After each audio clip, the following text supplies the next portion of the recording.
So far I've been pretty lucky. What the fuck are you? A creepy mask. As long as you're not like the things from Super Mario Bros. 2 where it like follows and hovers around you. That shit was creepy when I was a kid.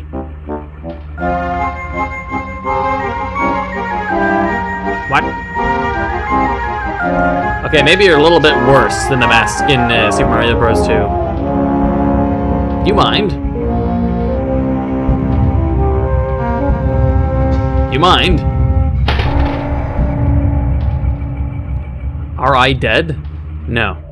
Hello everybody, welcome to It Moves, Part 3, an indie horror RPG game where we're going to be patrolling through a factorized nightmare with a devil holding what looks like a lollipop with a red wrapper attached to it.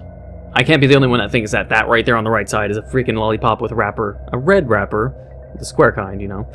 So, we're continuing where we left off of being in a nightmare, and it's like Silent Hill, and we're having nightmares, and I don't know, that's just basically it. So, continuing where we left off, and also ensuring my timer is actually going this time, I can actually continue. So, yeah, let's do it.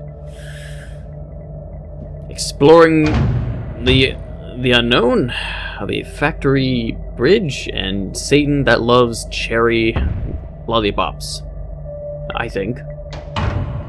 Oh, you have 2 lollipops now, one on the left and the right, I think. And your eyes are starting to glow. Okie dokie. Great! What is this meant to signal, other than your eyes are getting a little more glowy?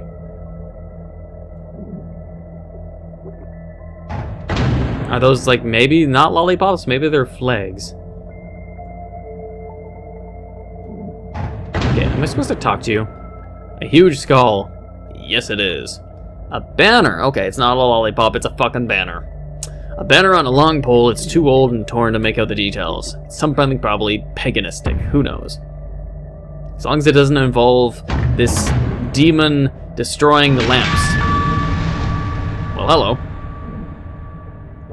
It always seems to be, like the last one I played, Frightened Pixels, involved lamps being destroyed for paganism.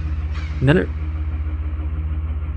in the indie horror game I played before called Continuously, there was also a lamp that got killed. It's like a recurring thing where people in horror games like to make it so they kill off lamps. I swear that's the noise Chica makes in Five Nights at Freddy's 1. Well, this place is much bigger than the other place. The picture's some kind of green landscape. The picture isn't too bad. That is totally Five Nights at Freddy noise.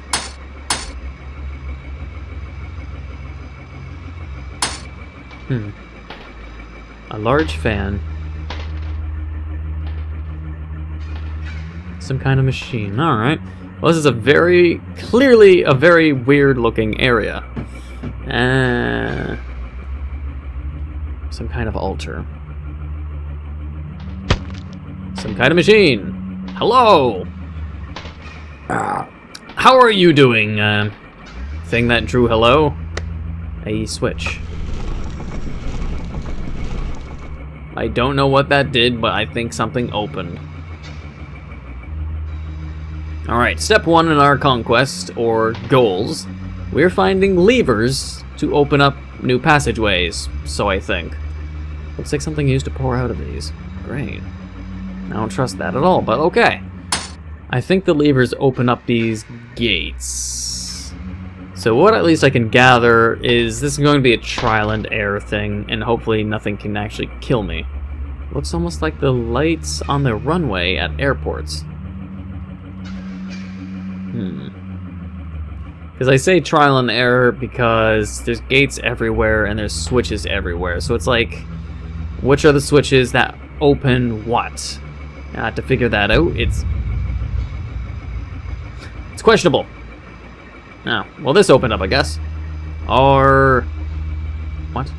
Are you? Question mark? Oh, how are you? Oh, I'm doing fine. I wonder what opened up. But yes, I'm doing fine, thank you for asking. I mean, I'd write a response, but I don't think my character wants to cut his finger and draw in his own... I see you in there. I don't trust you. I don't like you. I don't think my character wants to draw responses in his own blood, is what I'm trying to say. Especially if you do that, all these walls look pretty rusty, and I don't know if my character's got a tetanus shot yet. Okay. So, gate number 3. We're going to have to find where that is.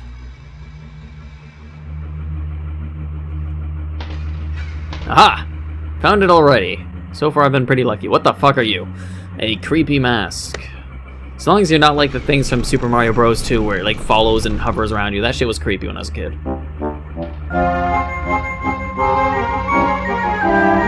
What? Okay, maybe you're a little bit worse than the mask in Super Mario Bros. 2. You mind? You mind? Are I dead? No. Okay, it did fly away. Oh, no, it's on the floor. Hello, mask. A creepy mask. It just sort of hovered in my face for a while. I mean, honestly, if I were actually to reference a time in my life, I actually had a nightmare like that, and that shit was spooky as fuck. When I was a kid, oh, sweet. I already found the next switch. Oh, great, it's pouring pink goop in the rooms now. Great. Let's just drown in pink goop. Yeah, great. But yeah, I had a time in my childhood when I had a nightmare, and it was one of the worst nightmares I've ever seriously had, and I will share it with you guys. Basically, it was really quick, but it was one of the creepiest ones I'd ever seen, and it just involved me being in a pitch dark void, like just hovering, sort of like you to think, just hovering in a black pit of something. I don't know. Let's just say a big black void. And then suddenly I had a jump scare in my own dream of some kind of creepy ass face that that's just really, and I just the fuck is this? A pit of flesh and bodies and skulls? But yeah, so I was just like in the dream I was floating in a pitch dark void. Oh, I'm leaving. And okay, at least this gate isn't open.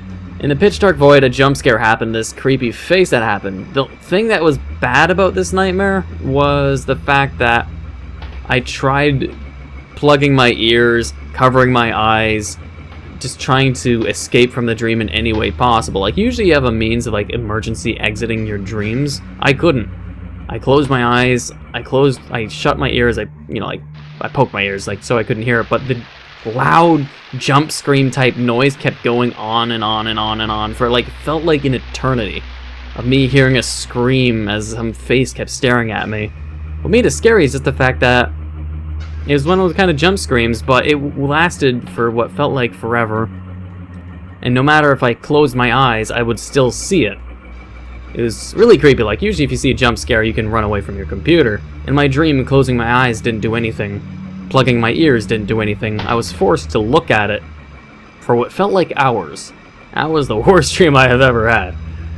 Oh god, I mean, being forced to stare at something that your mind's telling you you don't want to see, and being forced to look at it and to listen to it scream at you for a long time. I couldn't sleep for a long time after that. But yeah, beyond all that, jump scare nightmares are not fun, especially when they force you to have to, you know, pay attention to it. Not fun. Well, amongst the mid of all that, I finally found the next valve. I'm hoping the next one isn't where that thing was standing down here. If so, I'm sure I'm going to be running. And joy! It is not in here anymore. Great, great. Okay. Where is it? Where is it? I'm going to be probably saying, "Oh, Jesus," and then running in the opposite direction, right? Right? Oh. Joy. Don't absorb my soul. I don't know what happened, but I saw the masked thing was behind the bar, so I escaped it, apparently. It's funny how certain words can remain hidden from your mind, no matter how blatant or obvious they are. One word came to me that night, lying there in the darkness alone, frightened, aware of a rotten change in the atmosphere, a thickening of the air as if something had displaced it. As I heard the first casual twists of the bed sheets below, the first anxious increase of my heartbeat, at the realization that something was once again in the bottom bunk, that word, a word which had been sent into exile, filtered up through my consciousness, breaking free of all repression, gasping for air, screaming, etching, and carving itself into my mind. Your sock is underneath the bottom bunk. Thought to remind you. Ghost? Really? What about sock? Missing sock. I'm missing a pair of socks. The thing told me in the first stream. As this thought came to me, I noticed that my unwelcome visitor had ceased moving. The bedsheets lay calm and dormant, but they had been replaced by something far more hideous. If I was a ghost, I would be playing so many pranks. I'd be like, your sock is here! I don't know. But a slow, rhythmic, rasping breath heaved and escaped from the thing below. I could imagine its chest rising and falling with each sordid, wheezing, and garbled breath. I shuddered and hoped beyond all hope that it would leave without occurrence.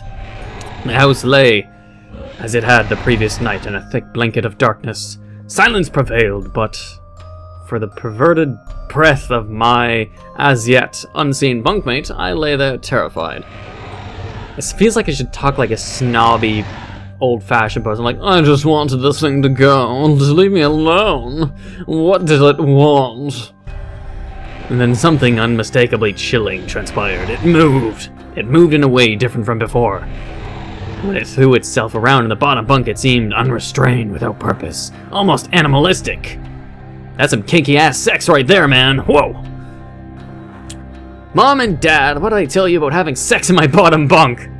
For that thing lying there in the darkness, that thing which seemed intent on terrorizing a young boy, calmly and nonchalantly sat up. Its labored breathing had become louder. Now, only a mattress and a few flimsy wooden slats separated my body from the unearthly breath below. I lay there, my eyes filled with tears, a fear which mere words cannot relate to you or anyone else coursed through my veins. I would not have believed that this fear could have been heightened, but I was so wrong. I imagined what this thing would look like, sitting there listening from below my mattress, hoping to catch the slightest hint that I was awake. Imagination then turned to an unnerving reality. It began to touch the wooden slats which my mattress sat on. It seemed to caress them carefully, running what I imagined to be fingers and hands across the surface of the wood. The fuck was that? Then with great force it prodded angrily between two slats into the mattress. Even though the padding, it felt as though someone had viciously stuck their fingers into my side. I let out an almighty cry, an almighty one, and the wheezing shaking. And moving thing in the bunk below replied in kind by violently vibrating the bunk as it had done the night before. I still think it's kinky sex by his parents.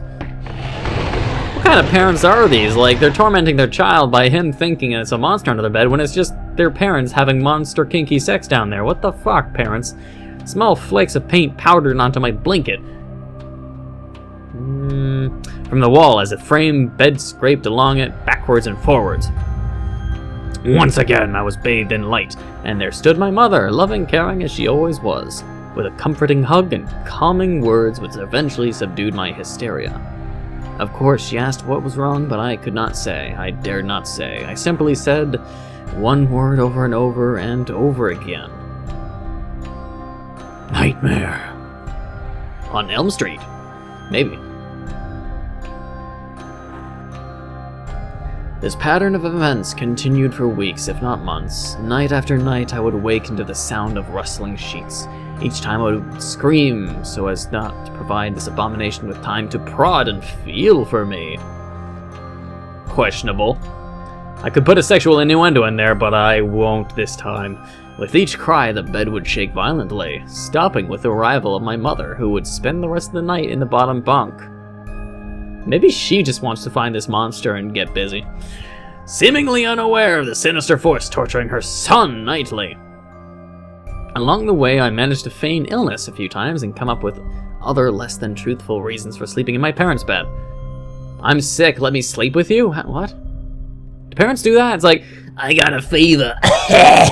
Can I sleep with you? Yeah, sure. But more often than not, I would be alone for the first few hours of each night in that place, the room where the light from outside did not sit right, alone with that thing.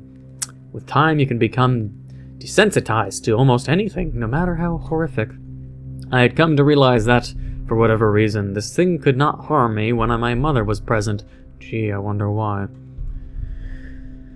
I'm sure the same would have been said for my father, but as loving as he was, waking him from sleep was almost impossible. Waking me, on the other hand, was no trouble at all, thanks to the nightmares. Okay.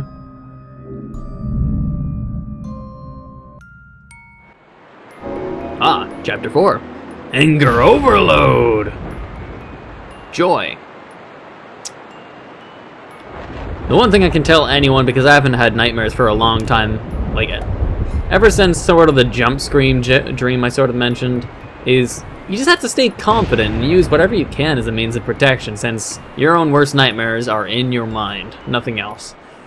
So, with that random notes given, I'm gonna have to say this is the end of this episode for now of It Moves, the indie horror game. Hopefully you've enjoyed this gameplay, and I'll be continuing it as far and as fast as I can. So, I hope you've enjoyed this episode so far, and I hope you stay fluffy. And until the next episode... Holy shit! Fuck you, I can close doors! Haha! Can you open... Oh shit! Oh god, I wasn't expecting that. Come here, piggies. I will huff. I will puff. I will blow down the house, but I am going to kill them all.